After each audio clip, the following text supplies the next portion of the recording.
श्री कृष्ण कहते हैं कि ये आंखें हमेशा सामने ही देखती हैं। इनके लिए अपनी तरफ देखना नामुमकिन है। इसलिए जब अंदर की यात्रा की बात होती है तो सबसे पहले ध्यान के लिए बोलते हैं, फिर खुली मन की आंख।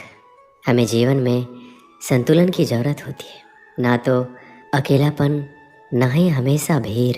आपने कभी महसूस किया कि जब हम अकेले होते हैं तो चाह होती है कि दुनिया मिल जाए, रिश्ते मिल जाए, प्रेम मिल जाए, और दूसरी तरफ जब आप सबके साथ होते हैं तो चाहते हैं कि थोड़ा वक्त खुद के लिए, खुद के साथ मिल जाए। परेशानी बस इतनी है कि आप जहाँ हो वहाँ का आनंद लेना नहीं आता। अकेलेपन में आप खुद के सबसे ज़्यादा करीब होते हो। जानो खुद को, पहचानो। जिस दिन खुद को पहचान लिया, खुद को संभाल लिया, प्यार हो जाएगा अकेलेपन से। एक और बात, अगर आप अकेले हैं तो खुद को टटोलिए। यह आपके स्वभाव का ही परिणाम हो सकता है। ना अकेलापन बुरा है, ना रिश्तों की भीड़। बस ज़रूरत है संतुलन की। एक बार अगर अपना ध्यान दुनिया से हटाकर खुद में लगा लिया, अगर दूसरे की प्रेम की चाह को छोड़कर खुद को पाने की चाह जग गई, तो सारी समस्या खत्म हो जाएगी। श्री कृष्ण कहते हैं, अकेलेपन अपने साथ बहुत सी भेंट लेकर आता है। सवाल ये है, आप उसका स्वागत कैसे करते हैं? मेरा कहना मानिए, अगर आपने इसको सकारात्मक परिप्रेक्ष्य में लिया तो ये वरदान स्वरूप है। अकेलेपन को अपनी कमजोरी नहीं मानते, बल्कि ताकत बनाइए। लंबे समय तक अकेले रहने वाले लोग खुद में ऐसी क्षमता को खोज लेते हैं जो आम लोगों में शायद ही होती है। जब आप अपने मोबाइल फ़ोन को हद से ज़्यादा इस्तेमाल करते, उसकी क्षमता को खर्च करते, तो जाहिर है उसकी बैटरी डाउन हो जाती है। इसी प्रकार से हमारे साथ भी कुछ ऐसा ही होता है। ज़रूरत से ज़्यादा लोगों से घिर जाने पर आप अपनी ऊर्जा का अधिक इस्तेमाल करते हैं, जिससे अंततः हम थकान महसूस करते हैं। और ऐसे में यदि हमें कुछ समय के लिए अकेला छोड़ दिया जाए तो हम शांति महसूस करते हैं। जब हम अकेले रहते हैं तो अपनी अंतरात्मा से बातें करते हैं, खुद को समझते हैं। हमें किन बातों की ज़रूरत है उसकी गहराई तक जाते हैं, क्योंकि हमारे विचार ही हमारे आने वाले कल की खुशियों का सही चयन कर सकते हैं। यही तो हमें अकेले रहने का एक फ़ायदा दिखाई देता है। हजारों की भीड़ में जब हम खुद को भूल जाते हैं तो अकेले रहने पर खुद के पास होने का एहसास करते हैं। हम अपनी भावनाओं के करीब जाते हैं। हमें क्या चिंता सताती है, किन बातों से हम चिढ़ जाते हैं, और कैसे अपनी आदतों पर काबू पा सकते हैं। ये सब सोच पाना तभी संभव है जब हम अकेले रहें। अकेले रहने पर धीरे धीरे हम अपनी भावनाओं को समझते हैं। लेकिन भावनाओं के अलावा सच में अकेले रहने के और भी कई फ़ायदे।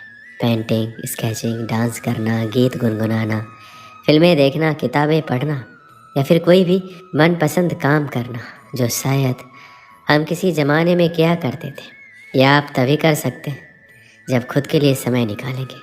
इससे न केवल आपको खुशी मिलेगी बल्कि एक सुकून भी मिलेगा। सुकून ये है कि आपने एक लंबे समय के बाद अपनी आत्मिक खुशी के लिए कुछ किया है।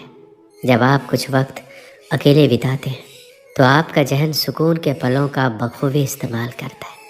शोर शराबे से दूर अकेले में बैठे रहते हैं तो आपकी सोचने समझने की ताकत को मजबूत करता है। अकेले रहना तो अच्छा है, एक बात ज़रूरी है, और वो है सकारात्मकता। किसी नकारात्मक व्यक्ति को अपने इर्द गिर्द मत भटकने दीजिए, वो आप में निराशा भर देगा। ध्यान रहे, आपका आपसे अच्छा मित्र कोई नहीं है। खुद से बात कीजिए, ईमानदारी से अपनी समीक्षा कीजिए, खुद को आईने में देखकर खुश हो जाइए। जैसी दृष्टि वैसी सृष्टि। आपके नज़रिए पर निर्भर करता है आप अपनी ज़िंदगी को किस नज़रिए से देखते हैं। एक सूत्र याद रखिए, अकेला चलो। दुनिया में क्रांति लाने वाले महापुरुष अकेले ही चले थे। अकेलापन अपने आप में कोई समस्या नहीं है, बस बात इतनी सी है कि स्वयं को गहराई से समझने का एक शक्तिशाली माध्यम हमारे हाथ लग गया है, और हम नहीं जानते कि इस शक्तिशाली माध्यम का उपयोग कैसे करें। अब सामाजिक समस्या के रूप में देखें तो अकेलापन दो तरह का हो सकता है, एक भौतिक, दूसरा भावात्मक। यदि आप इनमें से किसी भी प्रकार के अकेलेपन को संभालने की बात कर रहे हैं तो ज़रा रुकिए।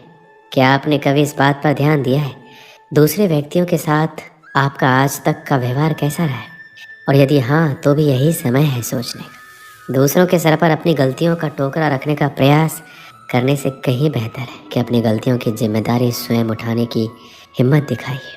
कहा जाता है अकेलापन एक वरदान है और शायद आप सबसे अलग हो।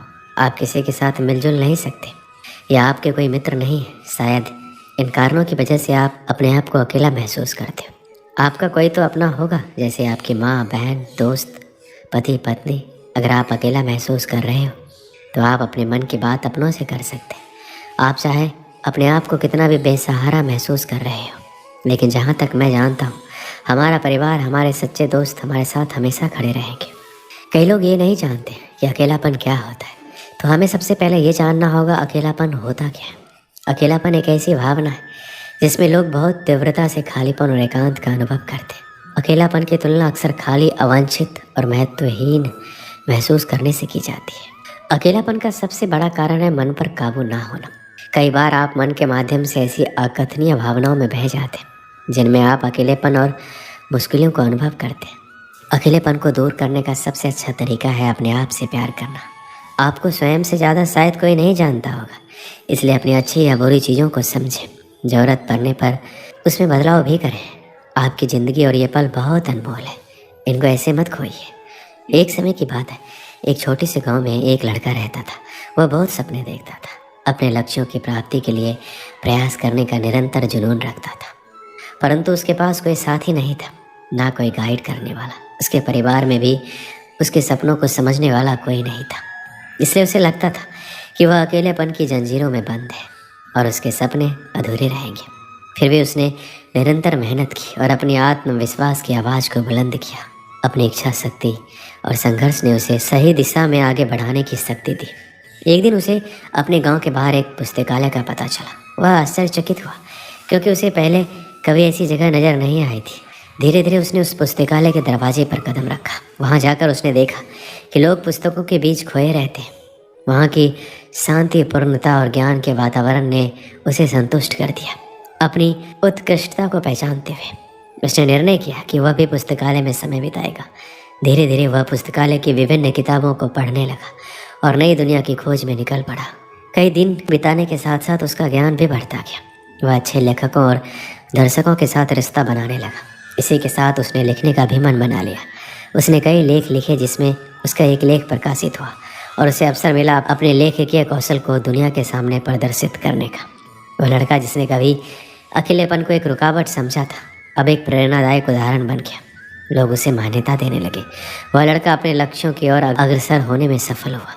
इस कहानी से हमें क्या सीख मिलती? अकेलेपन को एक सुनहरा अवसर बनाने के लिए हमें संघर्ष करना चाहिए। हमारी संयमितता, संपन्न और मेहनत हमें अपने लक्ष्यों की प्राप्ति की ओर आगे बढ़ा सकती है। इसलिए मेहनत और अकेलापन वरदान कहा जाता है। दोस्तों, इस वीडियो में बस इतना ही। मिलते हैं अगली वीडियो में। अपना ख्याल रखिएगा। जय श्री कृष्ण।